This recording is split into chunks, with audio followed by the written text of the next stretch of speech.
고국 8만 대장경. 고려 태조 왕건은 그가 지은 훈요 10조에서 부처님이 보호하여 지키는 힘을 바탕으로 하고 있다. 하였건 이와 고려는 8만 대장경 즉 고려대장경을 완성함으로써 일대군난을 이겨낼 수 있었을 뿐만 아니라 우리나라 최대의 문화유산을 오늘에 남기는 바가 되었다.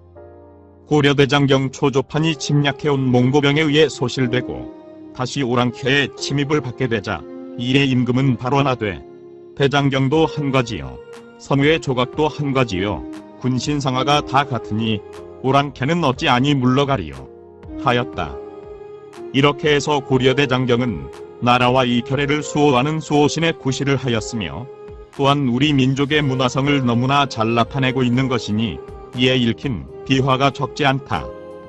8만 대장경판 조선과 삼묵구 고려 때이니 합천 땅의 지금의 면장과 같은 소임을 맡고 있는 이 거인은 생활이 곤궁했으되 청렴, 정직하고 순수한 성품을 가진 사람이었다. 어느 해 가을에 나라의 조세를 독촉하기 위하여 멀리 떨어져 있는 부락을 돌아다니다가 늦게 집으로 돌아오는 길에서 짐승 한 마리와 마주쳤다. 거인이 놀라서 자세히 살펴보니 몸은 누런 털에 검은 줄이 나타난 호랑이나 사자같이 생겼는데 귀와 머리 모양은 개였다. 그런데 불이 번쩍거리는 눈이 그 위에 3개가 붙어있다. 그야말로 괴상한 동물이다. 늑대 같으나 늑대도 아니요. 호랑이 같으나 그것도 아니다. 그런 짐승이 거인을 따라온다. 거인은 겁이 나서 몸이 오그라졌다. 피할 도리도 없고 하여 무서운 것을 억지로 참으며 태연스럽게 집으로 돌아왔다. 그런데 그 짐승도 거인을 뒤따라서 집으로 들어오는 것이다. 무슨 저런 짐승을 데리고 왔소? 이것을 본 부인이 물었다. 나도 모르겠소. 모르다니요. 데리고 들어오면서 모른다면 말이 돼요. 그게 따라왔지 내가 데리고 온 것이 아니요. 거인은 이렇게 말하고 용기를 내어 그 짐승에게 나가라고 몽둥이로 때렸더니 껌껌껌 하는 개소리를 한다. 보통 울적에도 개와 같이 짖으며 내무라도 나가지 않는다 하는 수없이 이름을 삼목구라고 부르면서 집에서 기르게 되었다. 그런데 이 삼목구는 동네에서 왕개였다. 동네 개들이 이 개만 보면 겁을 먹고 감히 가까이 하지를 못하고 피하여 간다. 그것은 이 개가 사납게 생긴 까닭이리라. 그러나 이 개는 주인에게만은 다시 없는 충견이었다.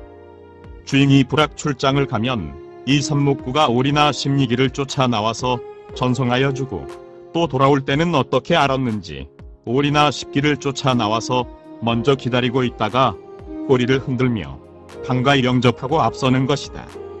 그러더니 어느 해 갑자년에 이 삼목구는 병든 사이도 없이 날마다 해만 바라보더니 그만 죽어버리고 말았다.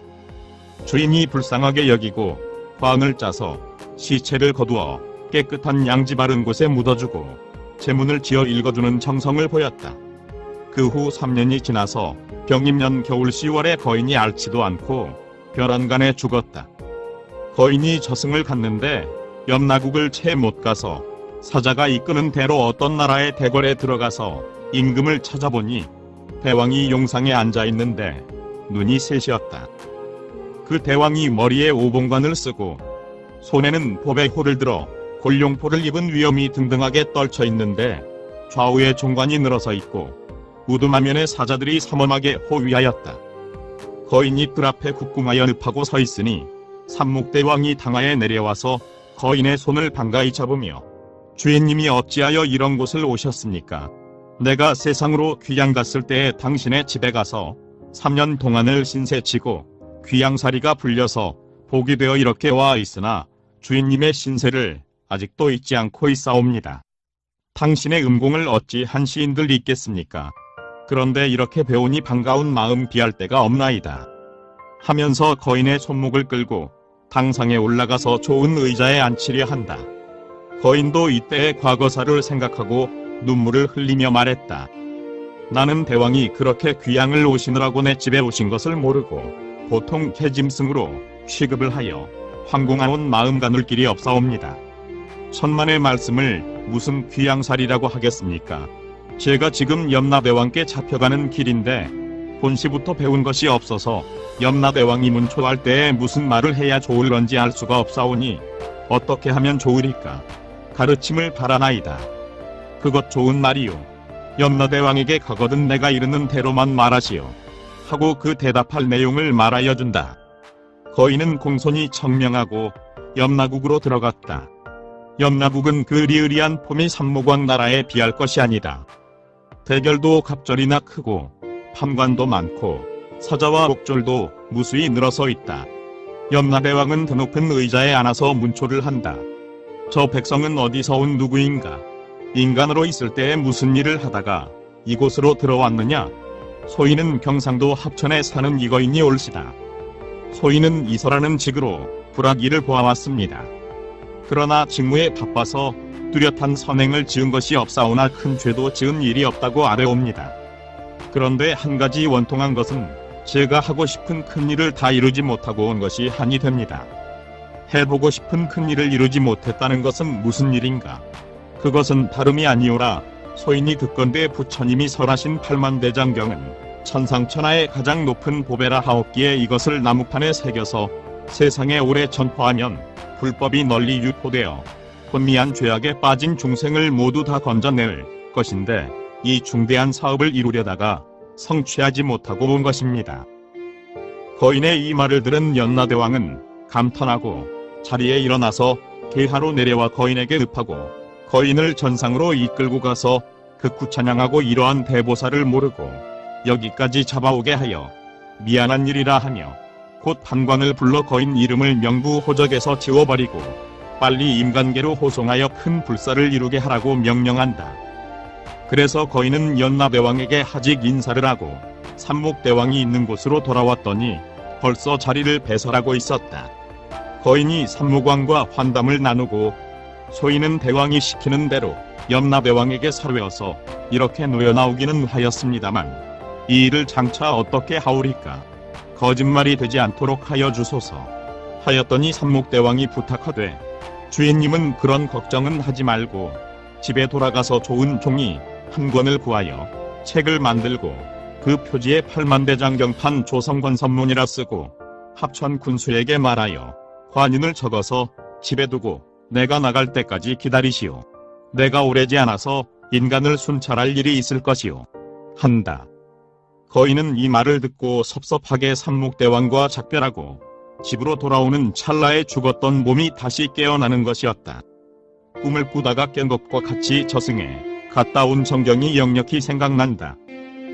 그래서 거인은 삼목왕이 시킨 대로 좋은 장지 한 권을 마련해서 책을 만들고 팔만대장경판 조성권선문이라고 표지에 쓰고 합천군수에게 저승 갔던 일을 얘기하고 관인을 적어 보관하고 있었다.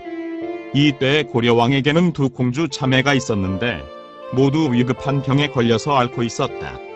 전이를 불러서 약을 써보았으나 백약이 무효였다. 그런데 큰 공주가 귀신 들린 것처럼 헛소리를 하더니 부왕에게 말하기를 아범아마 대왕이시여 왕의 딸인 공주의 병을 고치려거든 급히 팔만대장경판 조성의 화주를 찾아서 맞아들이도록 국내에 조서를 내리소서. 만약 나의 말을 거역하면 왕의 딸을 저승으로 잡아가고 말 것입니다. 한다.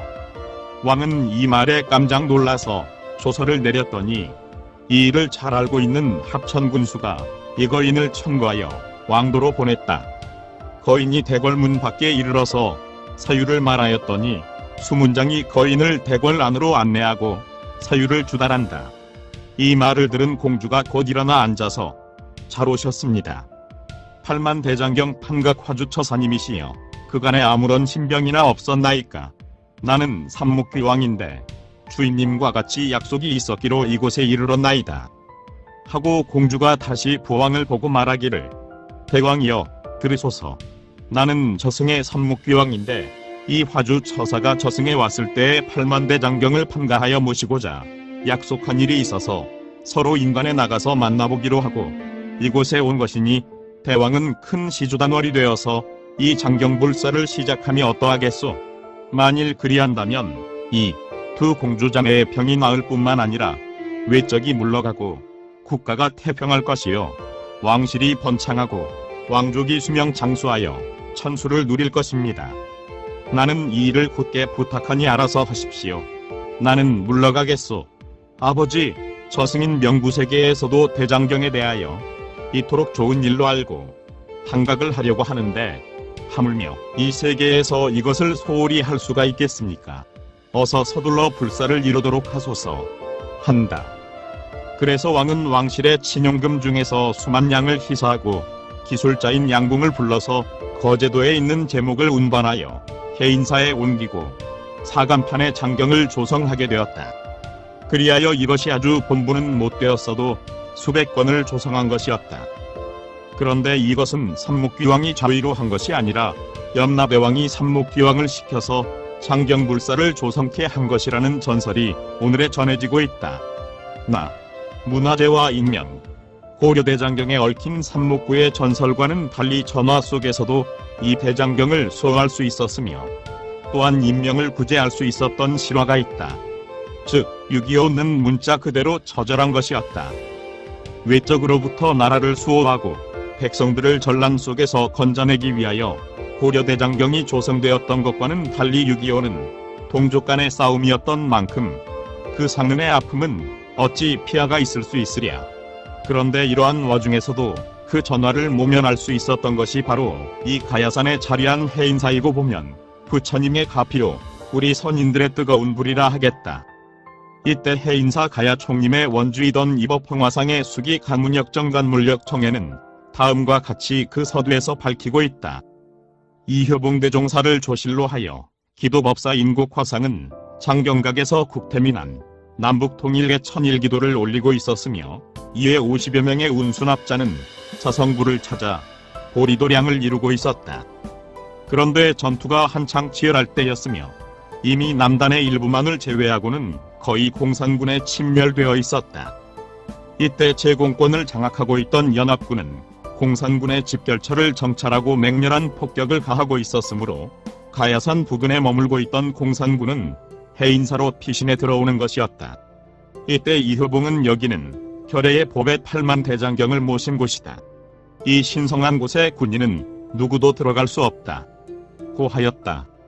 우리 모두의 목숨과도 바꿀 수 없다는 부동의 자세를 보였다. 이 문화재야말로 주애와 주장을 초월하는 것이니 물러가라고 호령하였다.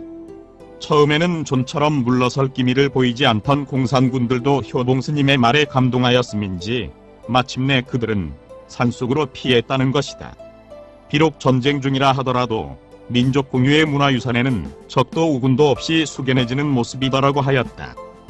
그런데 미공군이 해인사에 밀려드는 공산군을 포착하고도 공격하지 않은 데는 그럴 만한 사유가 있었다는 것이다. 이때 미공군은 저 사찰 일대의 공산군을 매익함과 폭탄으로 공격하라는 훈령이 빗발치듯 하였다는 것. 그러나 이때의 전투비행단 작전 참모와 폭격 지휘관이던 한국 장교들에 의해 공격 목표를 우회해서 다른 곳을 폭격해야 하였다고 한다.